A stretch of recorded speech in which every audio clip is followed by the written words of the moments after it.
Елену Дарибабину утвердили на должность руководителя Югорского фонда капремонта. Такое решение приняли сегодня на очередном заседании правительства. Его провел первый заместитель губернатора Геннадий Бухтин.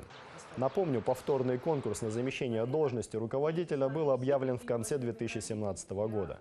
По результатам двух этапов, на которых оценивали профессиональные качества и опыт кандидатов, было принято решение остановить выбор на Елене Дарибабиной. По ее словам, сегодня у фонда есть три основных вектора дальнейшего развития. Это повышение качества выполняемых подрядчиками работ, уменьшение суммы задолженности по взносам и усиление работы с собственниками жилья.